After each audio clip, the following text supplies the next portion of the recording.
আমাদের স্থানীয় বাংলা সংবাদ।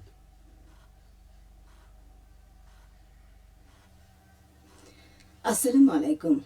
সন্ধে ৭টা, বাংলাদেশ বেতার সিলেট। সংবাদ পড়ছি সুদীপ্তা দে, টিনা। সারা দেশের মতো সিলেটেও আজ পালিত হচ্ছে জাতীয় পতাকা দিবস। ৭১-এর এই দিনে ঢাকা বিশ্ববিদ্যালয়ের কলা ভবনে প্রথম জাতীয় পতাকা তোলা হয়েছিল। ওই দিন পতাকা উত্তোলন করেছিলেন ডাকসুর সহ সভাপতি আসম আব্দুর রব।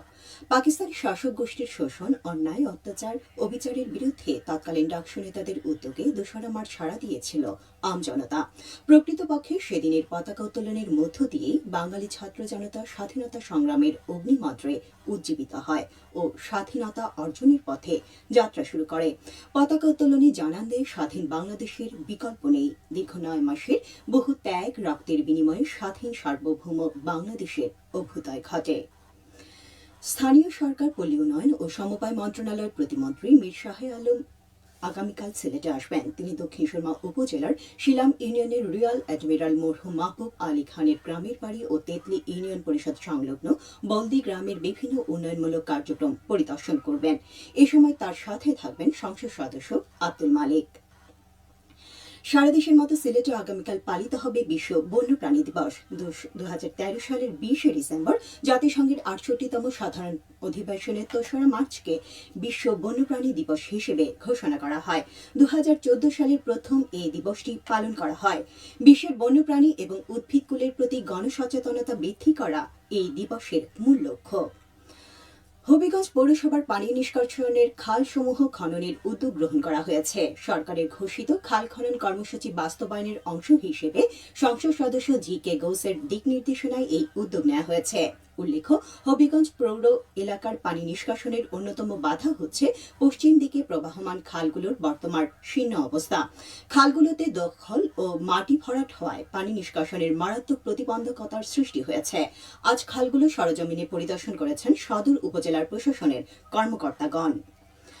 পবিত্র ঈদ উল ফিতর উপলক্ষে ট্রেনের অগ্রিম টিকিট বিক্রি শুরু হচ্ছে আগামীকাল। সিলেট সহ পূর্বাঞ্চল রেলের সবগুলো রুটে অনলাইনে টিকিট বিক্রি শুরু হবে কাল দুপুর ২টায়। বাংলাদেশ রেলওয়ে জানিয়েছে, এবারও শতভাগ টিকিট অনলাইনে বিক্রি হবে। এছাড়াও এবারের ঈদ যাত্রায় যাত্রীদের জন্য ৫ জোড়া বিশেষ ট্রেনের ব্যবস্থা করা হয়েছে। আগামীকাল ১৩ই মার্চের ট্রেনের টিকিট বিক্রি হবে। দ্বিতীয় দিন বুধবার পাওয়া যাবে ১৪ই মার্চের টিকিট। ১৫ই মার্চের ট্রেনের টিকিট মিলবে ৫ই মার্চ। ১৬ই মার্চের টিকিট পাওয়া যাবে ৬ই মার্চ। ১৭ই মার্চের টিকিট ৭ই মার্চ। ১৮ই মার্চের টিকিট ৮ই মার্চ এবং ৯ই মার্চ বিক্রি করা হবে ১৯শে মার্চের আগাম ticket.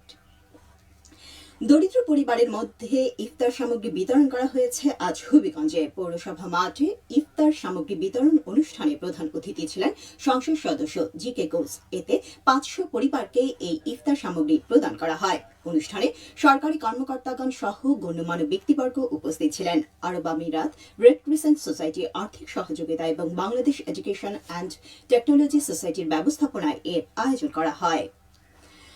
Sunamganj chamber of commerce industries দায়িত্ব গ্রহণ করেছেন নবনির্বাচিত কমিটির সদস্যরা।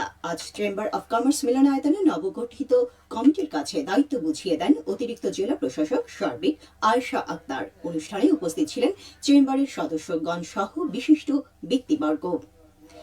এবারে শুনুন কৃষি সংবাদ। দেশের চা শিল্পে আবারও ইতিবাচক প্রবৃদ্ধির আভাস মিলেছে। গত বছর দেশে ১৮,৭০,০০০ কেজি বেশি চা উৎপাদিত হয়েছে। বাংলাদেশ চা বোর্ড জানায়, ২০২৫ সালের দেশের মোট চা উৎপাদনের লক্ষ্যমাত্রা নির্ধারণ করা হয়েছিল ১০,৩০,০০,০০০ কেজি, কিন্তু বছর শেষে মোট উৎপাদন দাঁড়ায় ৯,৪৯,১২,০০০ কেজি। ২০২৪ সালে দেশে চা উৎপাদন হয়েছিল ৯,৩০,৪২,০০০ কেজি।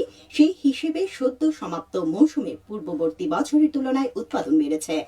বর্তমানে দেশে ১৭১টি চা বাগান রয়েছে। এর মধ্যে মৌলভীবাজার জেলায় ৯২টি। খেলার খবর, ক্রিকেট।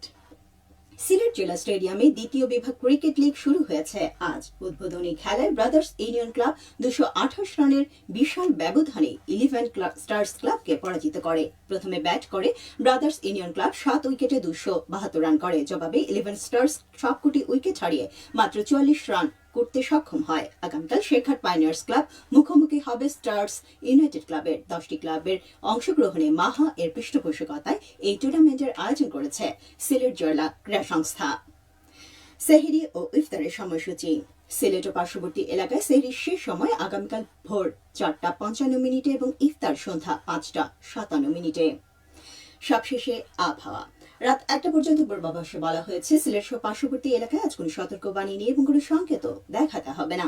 আজ সিলেটের সর্বোচ্চ তাপমাত্রা ছিল 31.5 ডিগ্রি এবং সর্বনিম্ন 18 ডিগ্রি সেলসিয়াস। বাতাসের আর্দ্রতা ছিল সকালে 75% এবং সন্ধ্যায় 62%। আগামীকাল সিলেটে সূর্যোদয় হবে 6:13 এবং অস্ত যাবে 5:55। সংবাদ শেষ হলো। পরবর্তী স্থানীয় সংবাদ প্রচারিত হবে আগামীকাল সকাল 8:10।